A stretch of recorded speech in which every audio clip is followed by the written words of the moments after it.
Voces del Periodista.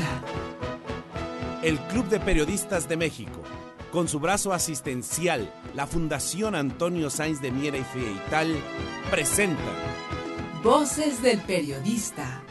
Conduce Celeste Sáenz de Miera. Comenzamos.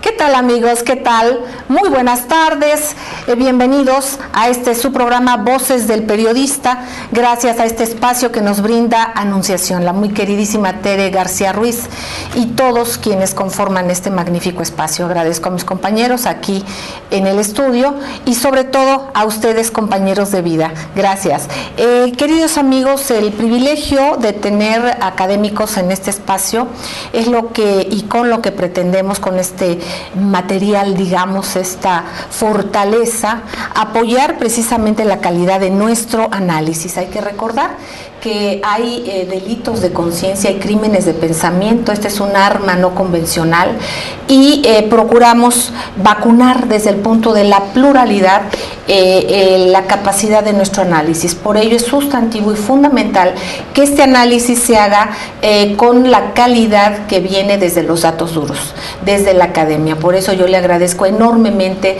a la maestra Laura Bolívar, quien es además asesora de la fracción parlamentaria del Partido del Trabajo en el Senado de la República, que esté aquí con nosotros para platicar sobre un tema nodal fundamental, muy platicado, a veces diría yo demasiado en cuanto y a la vez no lo suficiente, demasiado en que se repiten las mismas cosas, no lo suficiente porque debemos de dejar permear la pluralidad en equidad de circunstancias de las visiones y puntos de vista y sobre todo, reitero, datos duros. A esto procuraremos abocarnos en este espacio para no tener esta información que a veces nos llega y nos llena de datos que no son tan sustanciales. Aquí procuraremos darles pues vitamina en datos duros y te agradezco enormemente, maestra Laura Bolívar, que estés con nosotros y también agradecemos que es por el conducto del senador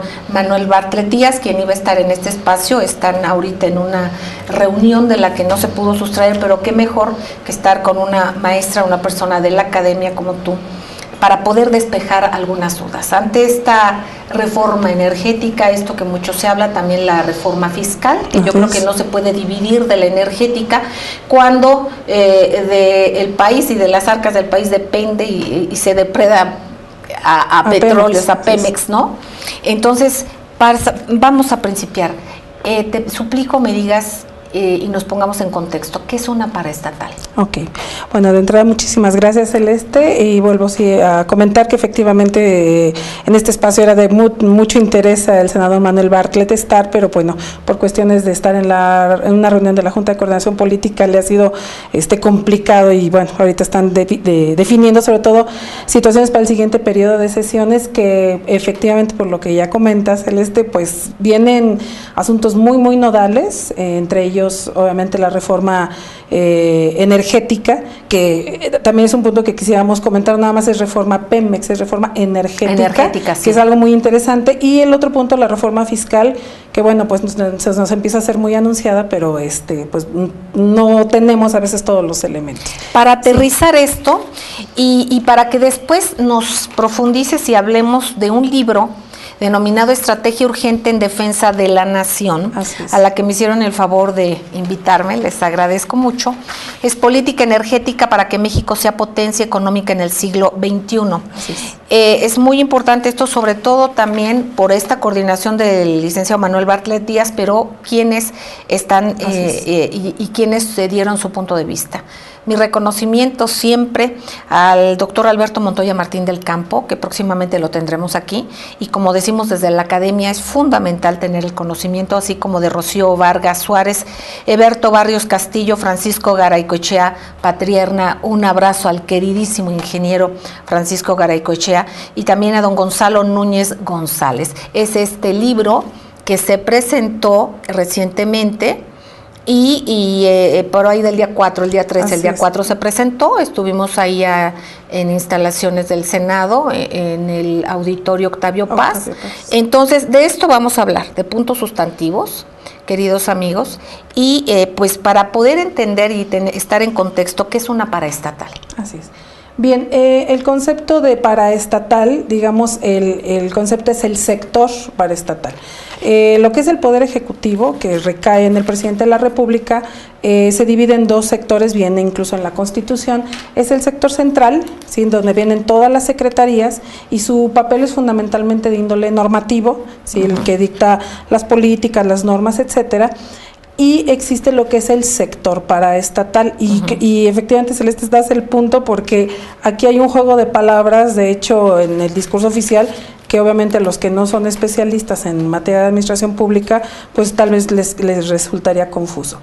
El sector paraestatal es un sector del cual se auxilia el Presidente de la República para entrar en áreas de producción de bienes y servicios. Ahora bien, dentro del sector paraestatal hay tres figuras, básicamente. Una son los organismos descentralizados, y ahorita voy a comentar qué es las características de los organismos descentralizados. Los otros son las empresas de participación estatal, y los otros son los fideicomisos públicos. Yo quisiera hacer mucho el énfasis en los organismos descentralizados y empresas de participación estatal.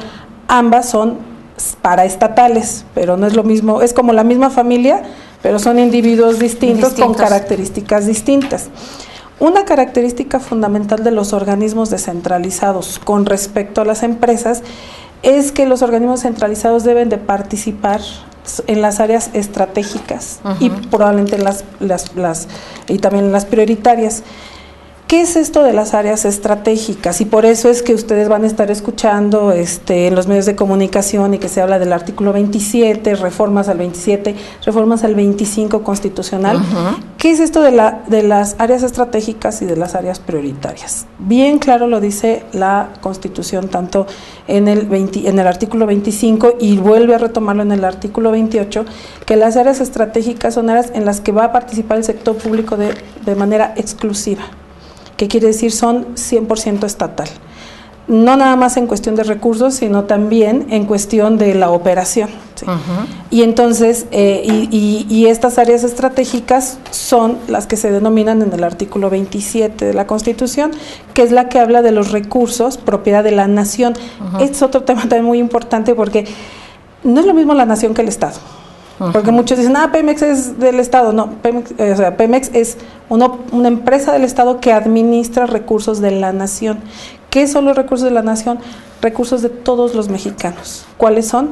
El suelo, el subsuelo, el mar territorial, el espacio aéreo, todo este espacio en el que nos desenvolvemos, que es la soberanía. Por eso ese concepto de la soberanía, que a veces quienes quieren criticar estas posturas nacionalistas, de nación, ¿sí?, dicen, bueno, ¿qué tiene que ver la nación con la soberanía? Pues todo, porque es este espacio común para todos los mexicanos y que es nuestro. Que haya un organismo operador de esta riqueza, ese es un punto. O sea, Pemex no es dueño del petróleo, la nación, es decir, el conjunto de todos los mexicanos somos dueños de esos recursos. Ese por el lado, digamos, de lo estratégico. ¿Y qué es lo prioritario? También lo señala la Constitución en estos mismos artículos, y lo prioritario es donde va a participar el Estado, y dice así, por sí o con el sector social y privado. Y ahí es donde está el juego de las palabras de privado o estatal. Entonces, en el sector, en las empresas de participación estatal son las que pueden participar en estas áreas prioritarias, o ellas por sí mismas, o pueden solicitar la incorporación del sector privado o del sector social. Pero el caso es que Pemex y CFE, o incluso el Instituto Nacional de Investigaciones Nucleares, son expresamente de las áreas estratégicas, y por lo tanto, por definición constitucional, son de operación exclusiva del Estado. ¿Qué tanto, maestra Laura Bolívar, y gracias, estupenda explicación, qué tanto vendría entonces a significar la utilización en el Pacto por México de rectoría económica? Así es. Porque aquí, como bien nos lo dices, es diferente áreas prioritarias a áreas estratégicas. Así es. estas áreas estratégicas de todos los mexicanos, exclusiva para el Estado. Así es. Pero en esta otra parte y con estos puntos fundamentales que te agradecemos que a quienes no somos especialistas nos acerques al conocimiento, escuchamos, por lo que ahorita tú me estás diciendo, trato de entender entonces por qué se utiliza rectoría económica. Es otra cosa diferente a lo que son áreas estratégicas. Sí, la palabra rectoría económica, es decir, esta manera en que el Estado se mete en lo que antiguamente se consideraba áreas privadas de la producción. Hay que entender también un poquito la historia del sector paraestatal, digamos que no tiene ni 100 años. Digamos, las primeras entidades paraestatales empiezan a surgir en la década de los 20. No es un fenómeno mexicano, es un fenómeno mundial, donde los estados empiezan a intervenir en la economía porque los particulares con estas políticas liberales, de repente, donde no eran rentables, no entraban. Pero había cuestiones de rentabilidad social, las comunicaciones, caminos, infraestructura y obviamente infraestructura social. Entonces aquí nosotros tuvimos toda esta época del siglo XX, desde la década de los 20 hasta los 70, los 80, que realmente el que generaba la infraestructura social pues era el Estado, con este ánimo de intervencionismo, y mucho de ello era a través del sector paraestatal. ¿Qué sucede? Pues ya que les arreglamos la casa, o sea, el Estado le arregla, les genera la infraestructura, entonces ahora sí el sector privado dice, quiero, y empieza a meterse en muchas áreas que sobre todo en los 80s y la primera parte de la década de los 90, pues obviamente se volvió a privatizar, incluso algunas medios de comunicación, la telefonía, los bancos, por ejemplo, fue un caso muy interesante, y pero donde, digamos, nos hemos ido resistiendo es en dos áreas fundamentales que tienen que ver, energéticos y comunicaciones. Y no es un fenómeno mexicano, es un fenómeno mundial en donde los energéticos hablan de soberanía, fundamentalmente. Lo estamos viviendo, queridos amigos, vamos a ir a un corte, y bien es cierto, y comentamos cómo el doctor Alfredo Jalife Rajme comenta y nos trae a la mesa, precisamente en su estupenda columna de Bajo la Lupa del día de hoy en el periódico La Jornada, sobre la reestatización. Esto es lo moderno. Cuando nos hablan de modernidad deberíamos irnos de veras a lo puntero, que es cuando ya se dio la vuelta a todo este sistema en el cual lo privado es bien en un área, la otra parte, el bien común, debe de ser de la rectoría precisamente, que permee a todos los mexicanos. Vamos a un corte, no tardamos, gracias.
Gracias, amigos, gracias por seguir con nosotros, Voces del Periodista, aquí en este maravilloso portal de anunciación que permite precisamente estar informado, intercambiar puntos de vista de manera plural. Nos encontramos con la maestra Laura Bolívar. Ella es asesora de la fracción parlamentaria del Partido del Trabajo en el Senado de la República. Estamos hablando en este contexto fundamental que es la sangre, es lo que circula por el territorio nacional, los recursos naturales y en este caso energéticos en general, pero estamos hablando de Pemex y de esta reforma energética de la que tanto escuchamos en los medios. A lo sustantivo, mucho se comenta también, y agradeciéndote, maestra Laura Bolívar, y que nos pone los puntos sobre las IES, de tecnicismos que luego pensamos que solo son eso, o que solo es cuestión de semántica, como tú lo has mencionado, y pues tiene mucho más que ver. Se menciona que Pemex es una empresa pública. ¿Pemex es una empresa pública? Bueno, la denominación de empresa pública como tal, yo no la he visto en ninguna ley, digamos. Se le dice genéricamente empresa pública. Si nos vamos al fondo del asunto, Pemex es un organismo descentralizado. De entrada, dice uno, bueno, ¿qué diferencia hay entre un organismo y una empresa? Bueno, jurídicamente y administrativamente, claro que sí lo hay, porque, como decía, los organismos descentralizados son los que participan en estas áreas estratégicas. Y ya una empresa, que incluso el nombre es empresa de participación estatal, entra en las áreas prioritarias. Si se empieza a denominar a Pemex como empresa, lo vamos más o menos perfilando a que se va a las áreas prioritarias y es una cuestión de cambiar de un campo a otro, sí, pero también es que entonces se abre la puerta a que participen el sector privado. Voy a poner un ejemplo. ¿Qué tanta responsabilidad se incurre cuando desde las propias autoridades no se hace esta precisión? Pues sí, obviamente. ¿Habría alguna responsabilidad? En el momento es de conocimiento y moral, ¿no? Pero si eso ya se asienta en documentos jurídicos, claro que sí. O sea, ya empieza a haber una connotación de darle una personalidad distinta, jurídica distinta a Pemex que la que realmente tiene.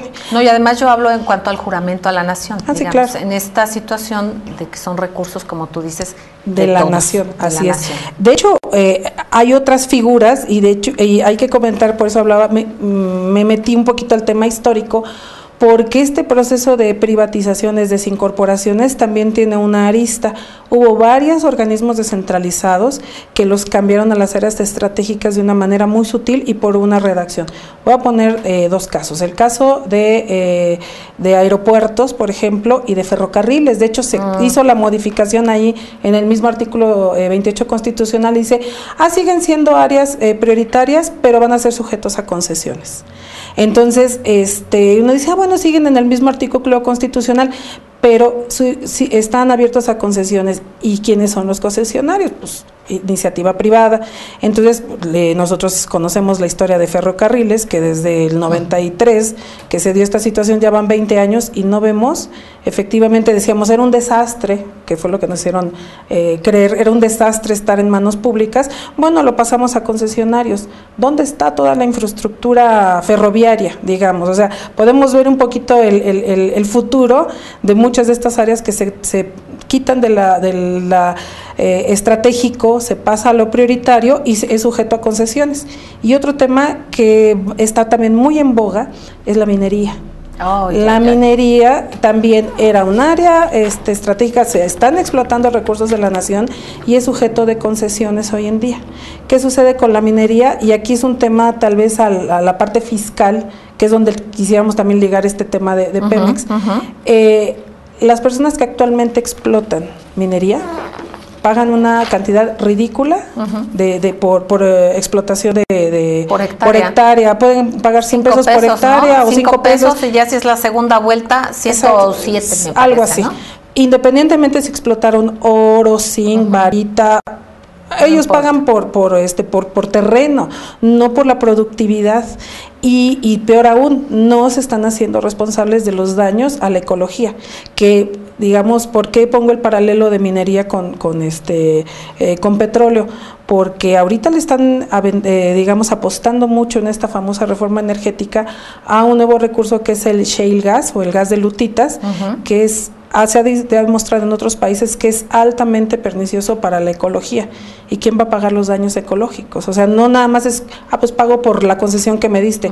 Y ya hay digamos, daños que no pueden ser soportados nada más por un pago económico o fiscal. Aquí lo importante, queridos amigos, es que la empresa es importantísima, no estamos contra las empresas, estamos contra quien no sopesa la importancia de lo que tiene en las manos y permite que áreas estratégicas estén en otro rubro. ¿Por qué? Porque lo privado obviamente va por lo suyo, es una empresa, es generar riqueza, pero esa riqueza es para un sector privado. Aquí lo importante es que lo fundamental que debe de ser precisamente para el Estado es que haya una equidad, que haya gobernabilidad, que haya un equilibrio en las cosas y la responsabilidad básica de las cosas no puede ser negocio, porque si no está sujeto solamente a cuestiones de mercado y no al sector social o a que incida de manera que socialmente nos haga ser un país en mejor estado, ¿no? O un mejor país.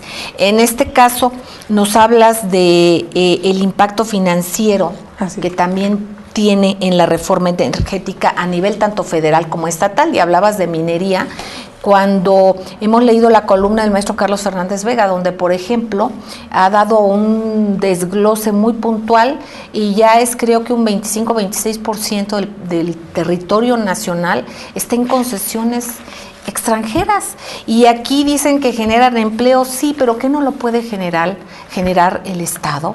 ¿Que no puede generar esos recursos, no puede sacar esa riqueza minera que en unos cuantos años, en menos de 2 decenas de años, ha sacado más oro, más plata que en la colonia? Esto es un ejemplo nada más.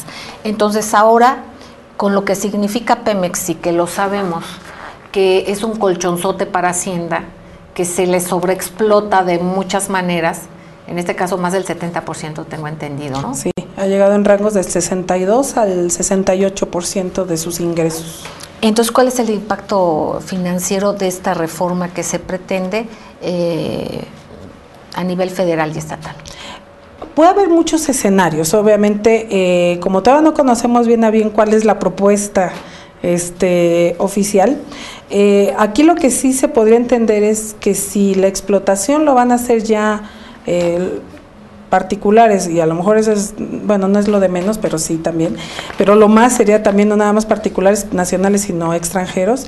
La cuestión es que podría haber un escenario muy parecido a lo que ahorita platicábamos de la minería, en el sentido de que el monto que ellos tengan que pagar en este caso a la Secretaría de Hacienda, bueno, a la Tesorería de la Federación, por explotar esos recursos naturales, sea una cantidad mínima. Yo quería hacer aquí mucho el comentario, es de dónde se señala que las finanzas públicas están petrolizadas. Voy a poner un solo dato, y con los datos de Ley de Ingresos de 2013. Pemex paga impuestos, o sea, IVA, IEPS, etcétera, pero el concepto que más está sangrando a Pemex es un concepto que se denomina derechos de extracción de hidrocarburos. Son 9 distintos derechos los que tiene que estar pagando Pemex. El monto que solito Pemex paga de derechos de extracción de hidrocarburos actualmente es alrededor de 680,000 millones de pesos. Solo ISR, estamos hablando de 740 y tantos mil pesos, es decir, Pemex, un solo contribuyente, paga por el derecho de extraer el hidrocarburo casi la misma cantidad que todos los contribuyentes, personas físicas y morales, por impuestos sobre la renta. No, y además menos a los que se les exenta de impuestos, se les condonan, o sea, y todo esto. De hecho, una de las ideas que hemos estado trabajando con el grupo valga la redundancia, de trabajo en la fracción parlamentaria es, bueno, ¿qué sucedería si mejor ese dinero no lo paga Pemex como a la Tercera Federación, sino se reinvierte? ¿Cómo se supliría esos casi 800,000 millones de pesos anuales? ¿Cómo se suplirían para que también el gasto público no lo resienta? Bueno, pues con que las empresas que tienen que pagar paguen, sí, porque efectivamente tenemos un problema fuerte en materia fiscal de consolidación fiscal, que ese es un Bueno, ese es otro tema, muy importante analizar. Ese es otro tema. Bueno, queridos amigos, ahorita menciona la maestra Laura Bolívar lo que es la propuesta oficial. También en estos días, el día de ayer, el día de hoy, ha salido en los medios una especie de indignación de uno de los partidos que se dice de izquierda, y acompañado por el hijo del general Lázaro Cárdenas del Río, precisamente quien fue quien expropió el petróleo para nuestro país. Y se dicen que no conocen la propuesta, que la quieren conocer. También dejo sobre la mesa la pregunta, y la dejo al aire. Si ellos ya desde el Pacto por México firmaron, y aquí se habla de rectoría económica, y se sabe la diferencia que hay entre áreas estratégicas y áreas prioritarias, o están muy mal capacitados, no conocen la Constitución, lo cual nos preocupa muchísimo, porque si bien no deben de ser doctores en Derecho o doctores en Ingeniería, sí deben de tener y estar muy bien asesorados. Y me daría mucho pendiente que hayan pasado tantos meses y que ni siquiera sepan y estén en el lugar donde están, la diferencia entre rectoría económica y áreas estratégicas. Vamos a un corte, no tardamos.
Gracias amigos, gracias por seguir con nosotros aquí en este maravilloso portal que nos acoge, anunciación.com, y bueno, en su espacio de Voces del Periodista, que agradecemos tanto a nuestra querida Tere García Ruiz, promotora del periodismo altruista.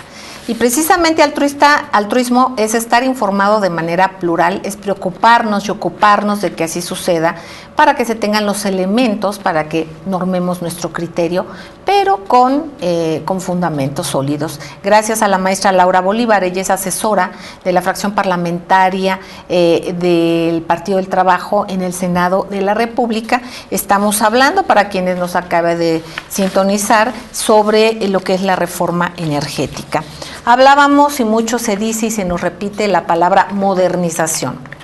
Modernización, si entendemos la palabra literalmente y no con TH, que es que nos den en la modernización, bueno, pues si realmente queremos dirigirnos a una situación de lo último que sucede, lo más novedoso y lo que se ha visto como un mejor resultado, a nivel internacional, pues está el que se reestaticen áreas estratégicas. Esto está pasando en el mundo, está viéndose la necesidad de, ellos ya dieron la vuelta, de que no les ha sido funcional para los países el que algunos sectores estén en manos privadas, simplemente porque ahí y aquí lo que se necesita es que se aterrice en un interés social, en un interés general, y esa es la función del Estado. Pues yo te pediría, por favor, maestra Laura Bolívar, si nos platicas sobre esta real modernización. ¿Qué está pasando en el mundo? Sí. De hecho, cuando nosotros nos dicen que tendríamos que dejar entrar a las grandes petroleras, bueno, grandes en cuanto a capital o grandes en cuanto a la cantidad de recursos que están explotando alrededor del mundo. Por ahí se habla de las grandes empresas de estilo Exxon, Shell, etcétera, y estas son las que tienen los capitales.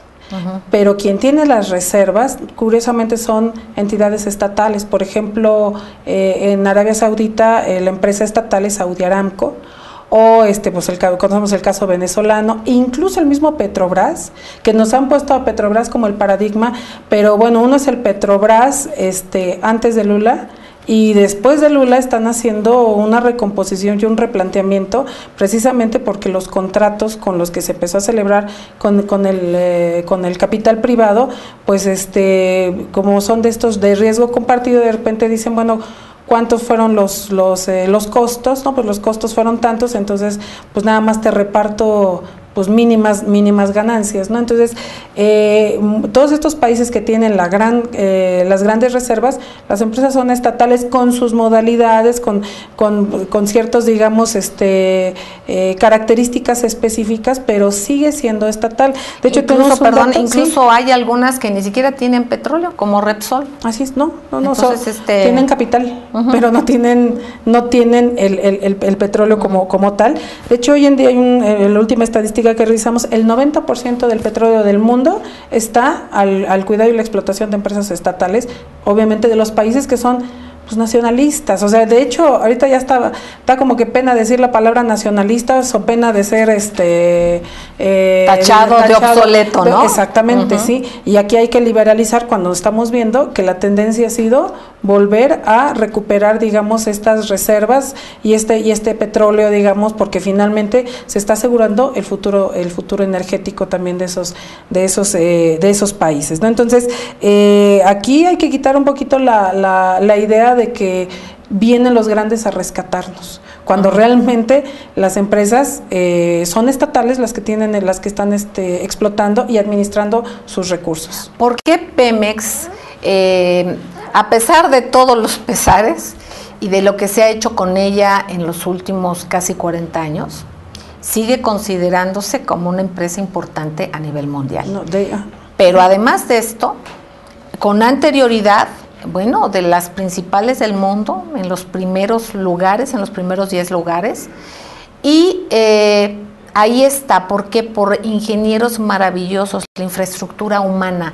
Pemex no son los ladrillos y no son los fierros de los pozos nada más. Ahí es una forma de administrar, una forma de aplicar conocimientos, y vaya aquí, lo dije la otra semana, un reconocimiento, recordamos al ingeniero Rafael de Celis, un gran mexicano, así como también, por ejemplo, el ingeniero Garicoechea y tantos ingenieros mexicanos que pues han sido y son consultados y eran consultados desde fuera, y reconocido Pemex por su capital humano, porque ese capital humano se ha ninguneado, se ha sacado precisamente de la discusión. Eso es lo que yo encuentro muy importante en este libro, porque aquí están personajes que han vivido y han participado en esto que es Pemex, y en esta estrategia que están ellos planteando a partir del conocimiento. Entonces te seguimos escuchando. Sí, de hecho, uno de los planteamientos, y bueno, en este libro fundamentalmente los autores hacen el hincapié de una serie pues de falacias. ¿Qué son las falacias? Pues aquellas pues mentiras, tenemos que decirlo con todas sus palabras, mentiras que a fuerza de repetirse la gente la está creyendo, ¿sí? Y una de estas falacias es que pues no hay dinero. Pemex es ineficiente. Pemex no es ineficiente. Pemex, de hecho, haciendo todo un análisis financiero, de hecho, he consultado los últimos 20 años de los balances primarios y financieros de Pemex, y si nosotros llegamos hasta antes del momento de los impuestos, Pemex es, digamos, una de las empresas que muchas mayor ganancias tiene. De hecho, en el libro se plantea un aproximado, porque obviamente el precio del petróleo cambia, pero de los $100 promedio que estuviéramos hoy en día vendiendo el barril de petróleo, 10 son los costos, aún con todos los vicios administrativos, de corruptelas, etcétera. $10 es el costo de producción y tenemos una ganancia de 90. ¿Qué sucede? ¿A dónde se están yendo esos 90? No, y si le sumamos, amigos, los excedentes petroleros, así es, y todo lo que no nos dicen ni que se ha perdido, o que nos imaginamos, o hay quien se imagine por dónde están, y además no solamente es que se imaginen, y no es que metan a los personajes a la cárcel, es que se recupere el recurso que es de todos. En este caso, por ejemplo, además no es que Pemex sea inerte. ¿Quién? ¿A poco Pemex es una máquina que se maneja solita, no? Exacto.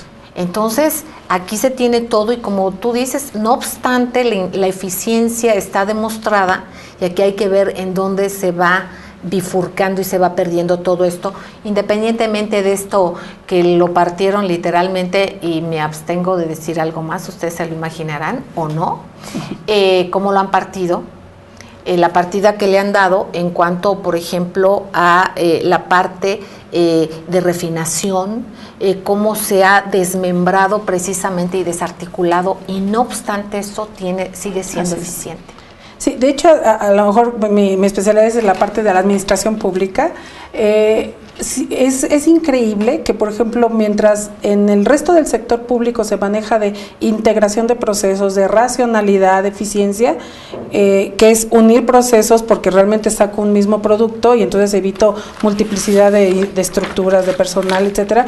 Con Pemex lo hicieron al revés, y yo no sé si hasta parece como con una intención muy clara, no, pues sí, y a Pemex lo partieron. Entonces, ¿esto qué me hace? Aún con ello, cuatriplico estructuras, cuatriplico procesos, cuatriplico costos, y aún con esa, digamos, esa ineficiencia, aún así es eficiente, ¿sí? ¿Dónde está el problema con esos $90? Pues gran parte se va al fisco. Y dijéramos, bueno, ok, se reinvierte en lo que es de todos nosotros, de los mexicanos, porque hace rato hablaba de los impuestos, efectivamente, pero el concepto de los derechos es un concepto fiscal, que el origen o la naturaleza de este concepto quiere decir un resarcimiento, es decir, pagar por un daño de que me apropio de algo de todos haciendo un negocio, que en este caso Pemex hace un negocio, es claro, pero a través de los derechos le regreso, en este caso a la nación, es decir, a todos los mexicanos vía presupuesto para que se gaste en ellos lo que yo extraje del petróleo. Pero ¿qué sucede? Sucede que ese dinero se utiliza la gran mayoría en gasto corriente. ¿Qué es el gasto corriente? Sueldos, papelerías, servicios generales, etcétera. Y hace ratito comentaba Celeste algo bien interesante, los excedentes petroleros. También hay una ley por ahí que si alguien de repente quiere hurgar en marco jurídico. Sí, dinos porque de eso se trata, de aprender. Desde el 2006 surgió la Ley Federal de Presupuesto y Responsabilidad Hacendaria. O sea, Pemex está amarrada por la parte fiscal, pero también por la parte del presupuesto, es decir, por parte de los ingresos. De hecho, aquí tengo el dato, por ejemplo, para 2013 diario Pemex tiene que estar pagando la hermosa cantidad diario. De 634 millones diarios, y cada mes, y eso está en ley de ingresos, y cada mes debe de pagar como que sus contribuciones por anticipado, ya después arreglan cuentas, pero cada primer día de cada mes, de cada semana, da 4.453 millones de pesos, o sea, diario. Es una cajita contante y sonante, independientemente del resto de los contribuyentes. Pero un elemento que quería comentar es que aparte en esta Ley Federal de Presupuesto y Responsabilidad Hacendaria se hace un cálculo, yo creo que a modo de lo que va a ser el precio internacional del petróleo.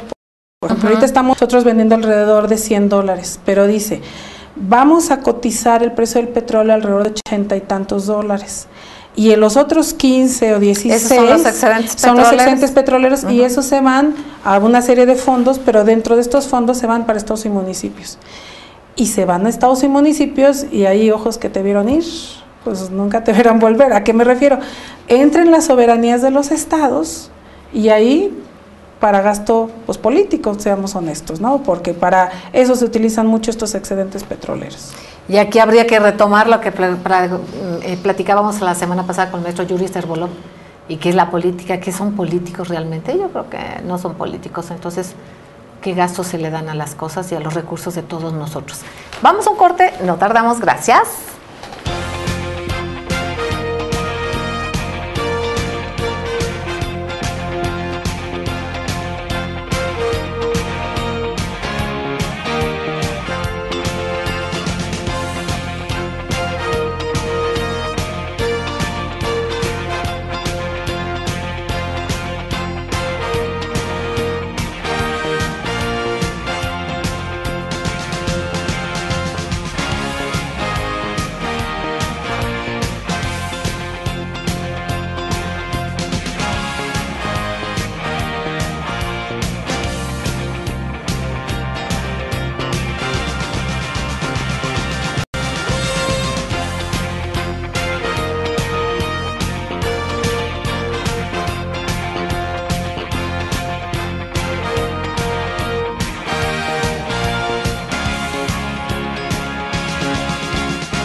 Gracias amigos, gracias por seguir con nosotros, Voces del Periodista, aquí en el portal de Anunciación. Con este libro y platicando con la maestra Laura Bolívar, precisamente sobre y poniendo puntos sustantivos sobre la mesa en el tema de la reforma energética. En este libro, en la contraportada, dice: es necesaria una nueva reforma para mejorar el sector energético. Las propuestas que han avanzado realmente pretenderían evitar la privatización de Pemex y de la Comisión Federal de Electricidad. Los cambios constitucionales y las llamadas reformas estructurales serán lo que realmente requiere el pueblo de México para mejorar su nivel de vida, ¿Cuáles son los intereses detrás de estas reformas? ¿Cuál es el verdadero objetivo del llamado Pacto por México? Aquí hay elementos que nos podrán ayudar a normar nuestro criterio. Les recuerdo que siempre es recomendable leer plural, leer diverso, pero en este documento, es un documento que a quienes no somos doctos nos acerca, nos da datos duros, mismos que reiteramos y subrayamos, siempre debemos de tratar de profundizar y nunca también tener una lectura unilateral de lo que estemos viviendo. Maestra Laura Bolívar, ¿por qué consultar este libro? ¿Dónde se puede consultar? Si eres tan amable. Sí, gracias, Celeste. Bueno, la idea del libro pues surgió más que como un documento académico, porque efectivamente tiene datos duros, tiene muchos documentos de referencia, incluso por ahí hasta del Senado de los Estados Unidos, ciertas intenciones también geopolíticas. La intención del libro es finalmente pues contrarrestar pues todo lo que nos está siendo bombardeado en los medios de comunicación. Es evidente que los foros para pues las voces no oficiales pues están un tanto cerrados, ¿no? Y obviamente el común de la población pues está yendo con lo que dicen líderes de opinión que no necesariamente son muy libres o muy conocedores de otra visión. ¿Por qué este libro fundamentalmente fue creado? Bueno, tiene la idea de sí ser un elemento de análisis, de conocimiento, pero también un instrumento de lucha en el sentido de, pues antes las revoluciones se hacían con las armas, ahora yo creo que las revoluciones se tienen que hacer con las conciencias, y las conciencias tienen que estar con el conocimiento, con el dato, pero también con la visión, y también entender cuál es la estrategia pues de la otra parte, en este caso la parte oficial. La idea de este libro retoma el hecho de que esto no es un fenómeno hoy, esto viene desde una reforma anterior, desde el 2008 sí. Que de hecho ahí sí no tocaron la Constitución, pero todo lo hicieron a nivel de leyes, y finalmente como hoy está operando estos contratos, no nada más los hidrocarburos, sino también la electricidad, pues están en contra de la Constitución, y entonces este último es, digamos, como que tratar de arreglar lo que ya se estaba haciendo de manera irregular. Y algo que nos dicen, y perdón, pero para una manera muy doméstica, muy cotidiana, que aterriza en la economía de todos, nos dicen que con esto se van a mejorar y a reducir las tarifas eléctricas. Bueno, lo mismo nos han dicho de tantas y tantas cosas, ya ven el gas natural y ya ven tantas cosas, pero finalmente, a ver, te pregunto el por qué sí o el por qué no. Claro, el que nos garanticen de que se abaraten los hidrocarburos, bueno, en este caso a nosotros nos pegaría las gasolinas sobre todo, o las tarifas eléctricas, pues nosotros no hemos visto ningún resultado. Lo comentábamos también con otras experiencias anteriores, así como los ferrocarriles, la minería, es decir, parece que es como varita mágica, lo pasamos a los particulares por arte de magia. Super, ajá. ¿Sí? Además, les recuerdo, amigos, que la corrupción también se privatiza. O sea, no es como que aquí hay impolutos y aquí hay corruptos. Aquí el beneficio primero, que es por rectoría de la Constitución y porque son y deben de estar y son de la nación. Independientemente de esto, bueno, aquí tendríamos que soñar, que luchar y que trabajar, porque si hay corrupción desde un gobierno, realmente se castigue. No es doblar las manos y decir, como son corruptos, pues ya no hay nada que hacer. En cambio, en el sector privado realmente si las cosas están vulnerando una realidad social, no podemos hacer nada porque es un sector que es privado, ahí no podemos incidir. Entonces todo es perfectible y hay empresas maravillosas que impactan maravillosa y estupendamente bien en el país, pero hay otras que además la mayoría no son ni siquiera nacionales y que son visiones ya de consorcios internacionales y de un avasallamiento que vemos sobre los recursos de diferentes lugares de nuestro globo terráqueo. Lo estamos viendo, pero vamos viendo cómo se va reaccionando, van siendo geoestrategias, y aquí es muy importante simplemente el tener el conocimiento básico y nosotros normar nuestro criterio. Y reitero, cómo los medios son armas no convencionales. ¿Y qué es lo que está haciendo? Esto es lo que es la información, es la domesticación. Antes se vendían, hablaba yo con el maestro Alberto Montoya Martín del Campo y me decía, bueno, sí es cierto, antes se vendían esclavos. Ahora nos ofertan algunos medios de comunicación, como aquí está el ganado, a ver, mira, esto es para ti, si me conviene y negociamos aquí está todo esto. Ya sujetos y suponiendo y predisponiendo, porque lo predisponen a través de los contenidos o la falta de contenidos éticos, muchos de ellos, o también ya comprometiendo nuestro pensamiento porque saben que se ha fragmentado nuestra capacidad de asombro, ¿no? En muchos aspectos, en otros no, y por supuesto también hay estupendos medios de comunicación, pero eso está pasando y debemos de tenerlo muy presente, ¿no? Que es parte de lo que nos dices.